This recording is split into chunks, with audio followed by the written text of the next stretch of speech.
Purihin po ang dakilang Haring Abayahawa. Palakpakan nga po natin siya. Sa lahat po ng nasa Zoom, na mga kapatid po natin sa kaharian ng Aba, i-bless Sabat po sa inyo. Sa ating punungkahan, magandang bless Sabat po sa kahanim, sa lahat po ng namumuno.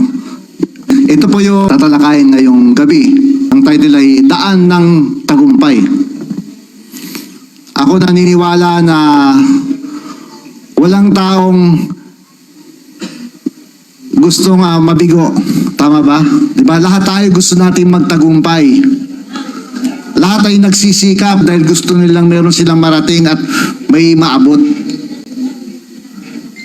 Kaya lang, ang tagumpay na ito hindi pinagkakaloob sa lahat. Daan ng tagumpay. Meron talagang daan. Ito yon.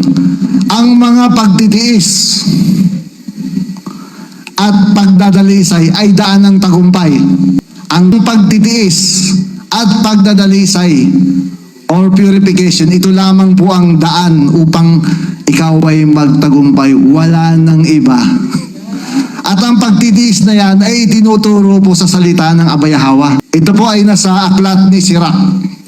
Isa sa sulat ng Apokripa, chapter 2, verse 1 to 11. Ang daan ng pagpapasakop kay Yahweh. So una, nagpasakop tayo, di po ba, dito sa covenant? Nagpasakop tayo sa Ama. Walang nagpilit sa atin. Verse 1. Anak, kung ikaw ay lalapit upang maglingkod sa alahya, ihanda mo ang iyong sarili sa pagdadalisay. So nilagyan ko dito ng pagsubok. Ni Yahweh upang pagkatapos ay maging karapat-dapat sa kanyang walang hanggang awa at biyaya. Ayan po. Kaya maraming tao nasa covenant nabibigo umaayaw, di ba? Kasi hindi hinanda ang sarili. Pag pumasok ka sa covenant, ihanda mo na dahil ikaw ay dadalisayin. At pagkatapos nun, ikaw ay magiging karapat-dapat sa kanya. Doon pa lang yun Ngayon kung hindi mo ihinandaan ang iyong sarili, meron kang hinahanap, mabibigo ka. Panatilihin mong matuwid ang iyong puso at mga lakad. Magpakatatag ka at huwag magmadali sa panahon ng kapigatian. Baka manlinlang ka ng kadiliman dahil sa iyong pagmamadali at nawalay ka sa katuwiran. Ayan nalaman natin yung totoo. Panatilihin mo ito. Ang iyong mga hakbang, yung mga balak mo, yung mga bagay na natutunan mo, panatilihin mo. Kasi bakit? Kinukurap yan ng kaaway. Kinukurap yan ng sitwasyon ng mga pilosopiya ng mundo. Huwag kang magmadali sa panahon ng kapigatian. Hindi lahat ay masarap ang sitwasyon, di ba? Tama? O minsan kapos.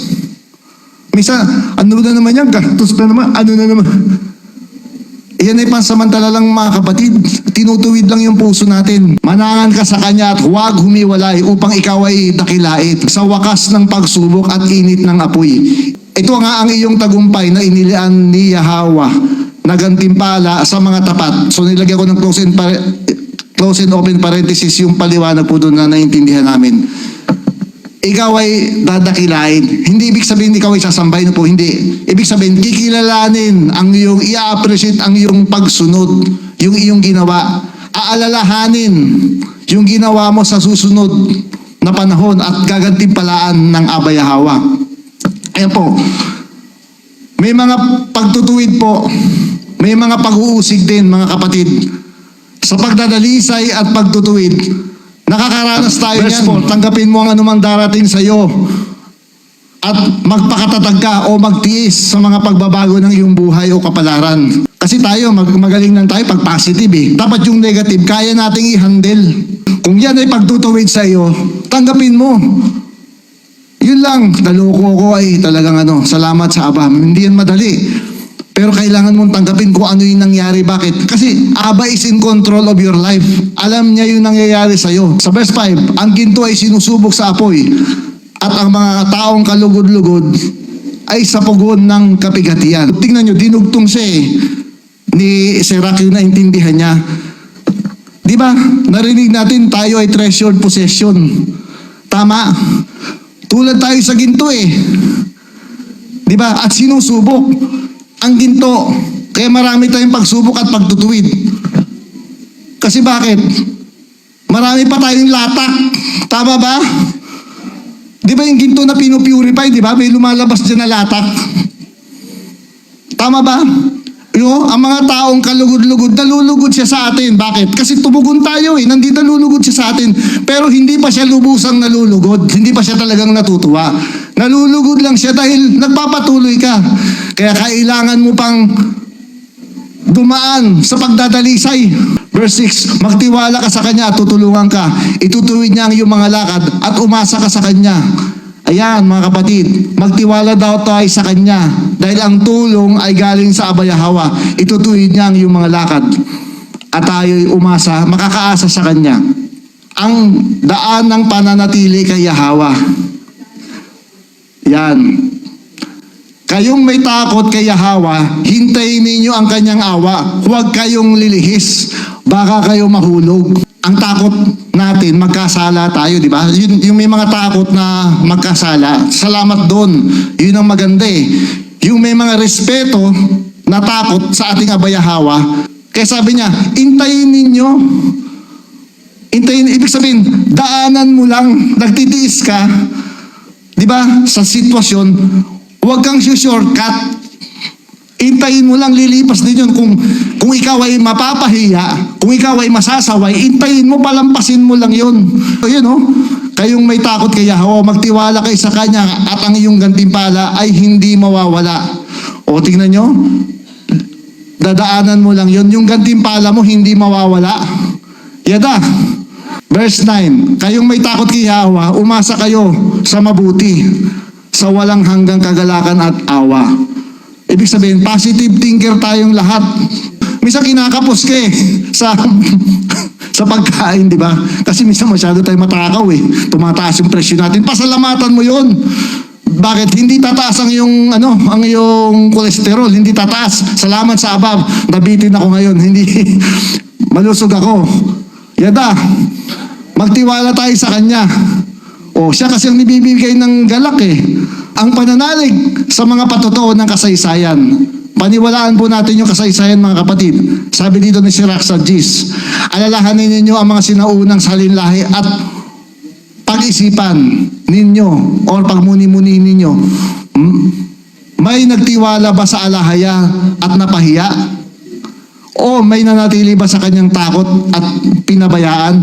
O may tumawag ba sa kanya nang hindi pinakinggan? Hindi tayo dapat manghina eh. Yung mga nauna natin, totoong nangyari talaga yun eh. Kasi kahit si David mismo, sabi niya, wala akong nakita na pinabayaan sa mga taong nagtitiwala kay Yahweh. Wala eh. Lahat ng tumatawag sa kanya, pinapakinggan niya. Pero hindi niya lahat sinasagot. Kasi maaaring antayin mo, maaaring yung panalangin mo, ikasasama mo, maaaring kailangan ng sagutin.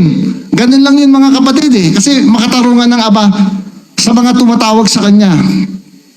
Sapagkat si Yahweh ay puspos ng habag at awa, pinatatawad niya ang mga kasalanan at nagliligtas sa panahon ng kabighatian. Minsan nasa kaduluduluhan pa ng kaduluduluhan, yung talagang wala ka na, nandun siya.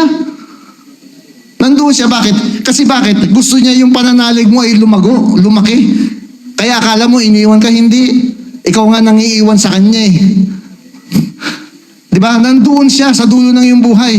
Minsan nagkakasala ka, ano ba itong anak ko? Hindi siya umalis eh. Hindi siya umalis. Ano ba itong anak ko? Paano ba ito titino? So yan po yung aral nating. Kaya tayo minsan hinantay lang ng Aba na umiyak tayo sa Kanya eh. Kasi yung pag-iyak natin, yung pagtangis natin, maganda sa Kanyang paningin yun eh. Yun ay larawan ng papakumbaba. Si Yahweh ay kumukup-kup sa kanyang mga pinili at pinahahalagahan. Ayan, ito yung treasured possession eh.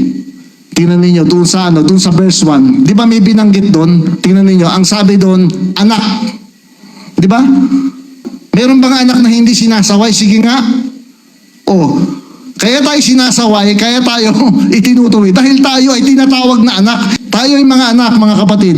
Yan, idinakda sa mga anak ang dakilang bagay. Hindi ito ipinagkaloob sa iba. Sa mga anak, binigay. Gusto niya nga tayong busugin eh. Gusto niya ng siksik-liglig at umaapaw, kaya lang hindi pa tayo dalisay. Tanggap ko yun. Salamat Aba, tinutuwid nyo kami. Mga aral mula sa kasaysayan sa aklat ni Job. Si Job ay isa sa taong na nanatiling matuwid sa pamumuhay at tapat kay Yahweh. Dumanas na matitinding hirap at pagsubok, ngunit hindi nawala ang kanyang pananalig. Kilala natin si Job, di ba? Matuwid ang kanyang pamumuhay. Okay sa mata ng tao, di ba? Kumbaga sa ano, saludo ang lahat. Siya nag-aalay, nag-ano ng peace, umaattend, ginagawa niya talaga. Di ba? Pero dumanas na matinding hirap, tapat naman kay Abay Yahweh yan eh. Di ba? Kaya minsan sinasabi mo, ang bait-bait ko naman. Bakit ito nangyari sa akin? Wala naman ako'y napaka na. Bakit nangyari sa akin to? Kasi maaring yung bait mo, may halo pa tayong bait-baitan eh. Tama? Si Job ay dati ng mayaman. Mabuting tao, walang inaway, walang pinaglamangan, di ba? Pero nawala ang kanyang mga kayamanan, ang kanyang anak, ang kanyang mga kaibigan. Nagkaroon pa ng sugat-sugat yung katawan niya. Di ba? Ang hirap kaya nun. Yung mga kaibigan niya, nung una, sinamahan siya. Tapos iniwan din siya eh. Tapos yung kanyang asawa, tumaas na yung kilay, tapos nainis na. Sumpahin mo na yan. O, tingnan mo. Ano ginawa niya ni Job? Kaya napahiya si Satanas. Bakit? Susunod lang ba tayo dahil sa mga pagpapala? Kailangan tanggapin natin itong kalagayan natin. Hindi siya nagbabago sa atin. Biruin nyo, ang walang sugat lang sa kanya ay mata at tumbong. Yun lang ang wala. Lahat nagnanaknak. Yun lang yung put niya, tsaka yung mata lang niya ang walang ano. Lahat na yun, ang hirap nun. Hindi ka makatulog nun. Pero ano nangyari? Pinuri niya nga ba Yahweh sa kalagayan niya. At inamin niya na malayo pa pala yung relasyon niya. Ibig sabihin, meron pa palang bagay na dapat ituwid sa kanya. Biruin niyo nung inamin niya yun. Ano? Nung nalaman niya yun, naging peaceful siya.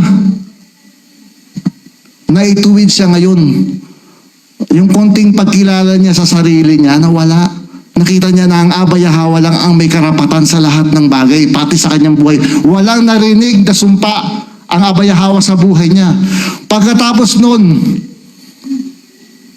bumaliktad yung buhay ni Job. Ibinalik lahat ng kayamanan, dahan-dahan bumalik yun at dinoble pa at humigit pa. Bakit?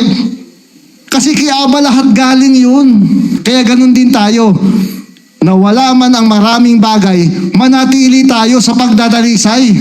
Kasi bakit? Pag nakita natin yung pagkakamali at inamin natin na tayo ay nagkamali, at naniniwala tayo na tama ang Abay Yahweh sa sitwasyon natin, di ba magkakaroon tayo ng tutong kapakumbabaan?